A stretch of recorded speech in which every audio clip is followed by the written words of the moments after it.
Catecismo da Igreja Católica, números 470 a 483, dia 22 de fevereiro. Hoje nós vamos entender melhor de que maneira Jesus, Filho de Deus, ele é homem. O que significa falar da humanidade de Cristo? O que significa isso? Parece óbvio, mas vale a pena ir com calma com a igreja. O texto diz assim: uma vez que na união misteriosa da encarnação a natureza humana foi assumida e não aniquilada, a igreja tem sido levada ao longo dos séculos a confessar a plena realidade da alma humana, com suas operações de inteligência e vontade, e a do corpo humano de Cristo. Mas, paralelamente, teve de lembrar toda vez que a natureza humana de Cristo permanece impróprio. A pessoa, ele mesmo, a natureza humana permanece ela mesma, a pessoa divina do Filho de Deus que a assumiu. Tudo o que Cristo é e o que faz nela depende de um da Trindade. Por conseguinte, o Filho de Deus comunica à sua humanidade o seu próprio modo de existir pessoal na Trindade. Assim, em sua alma, como em seu corpo, Cristo exprime humanamente os modos divinos de agir da Trindade. O Filho de Deus trabalhou com mãos humanas, pensou com inteligência humana, agiu com vontade humana, amou com coração humano, nascido da Virgem Maria, tornou-se verdadeiramente um de nós, semelhante a nós em tudo, exceto no pecado. Vamos falar da alma e o conhecimento humano de Cristo. Apolinário de Laodiceia afirmava que em Cristo o Verbo havia subtraído a alma e o espírito.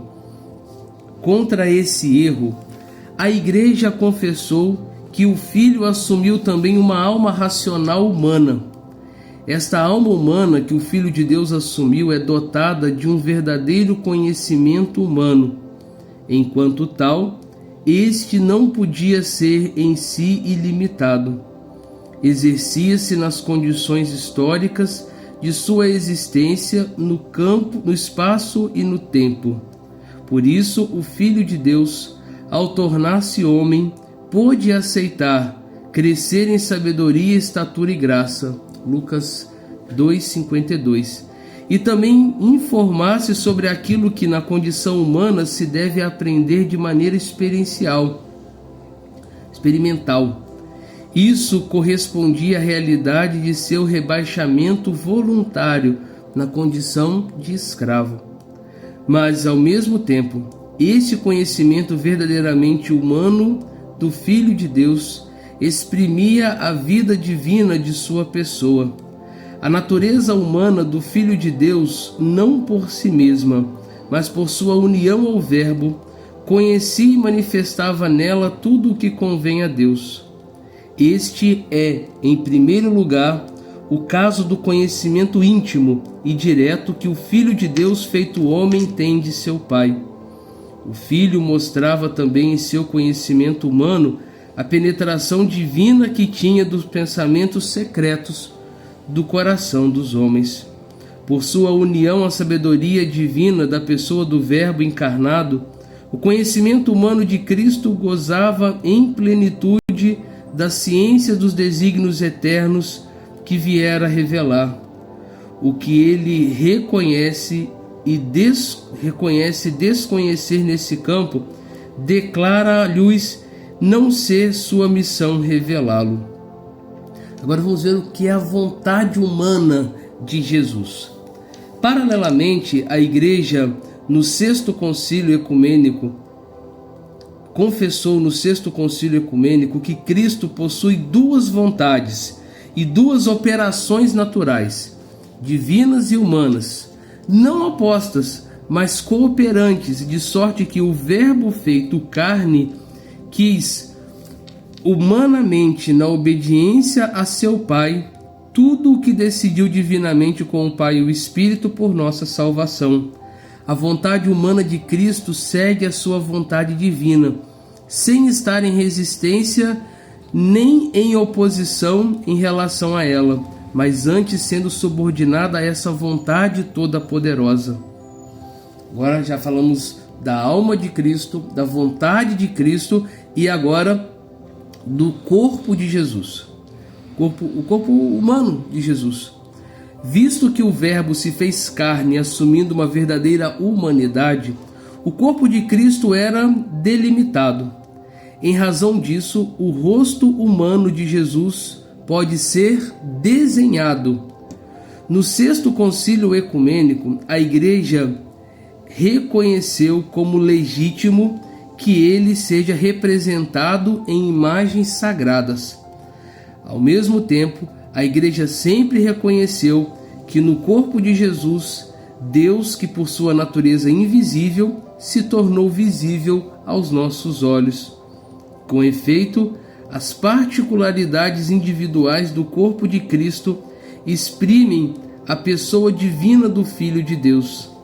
Este fez os traços de seu corpo humano, a ponto de, pintados em uma imagem sagrada, podem ser venerados, pois o crente que venera sua imagem, venera nela a pessoa que está pintada.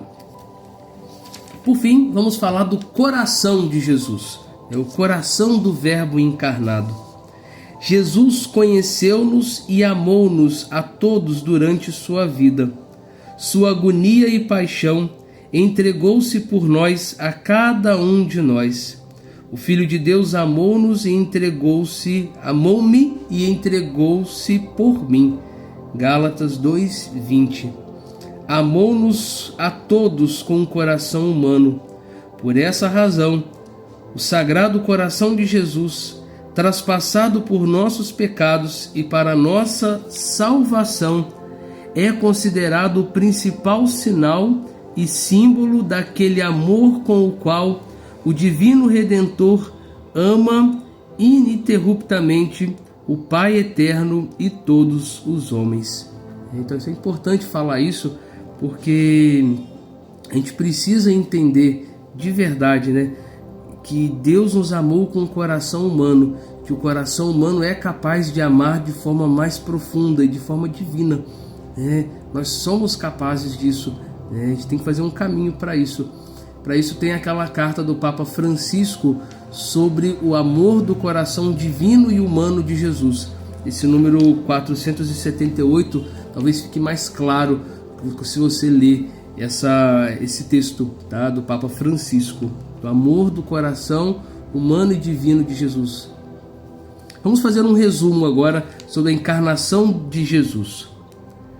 No tempo determinado por Deus, o Filho único do Pai, a palavra eterna, isso é, o Verbo e a imagem substancial do Pai, encarnou, sem perder a natureza divina, e assumiu a natureza humana. Jesus Cristo é verdadeiro Deus e verdadeiro homem, na unidade de sua pessoa divina. Por isso ele é o único mediador entre Deus e os homens. Jesus Cristo possui duas naturezas, a divina e a humana, não confundidas, mas unidas na única pessoa do Filho de Deus.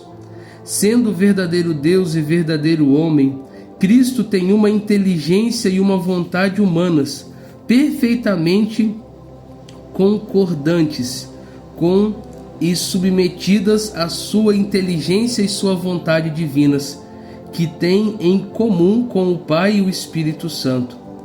A encarnação é, portanto, o mistério da admirável união da pessoa divina e da natureza humana na única pessoa do Verbo.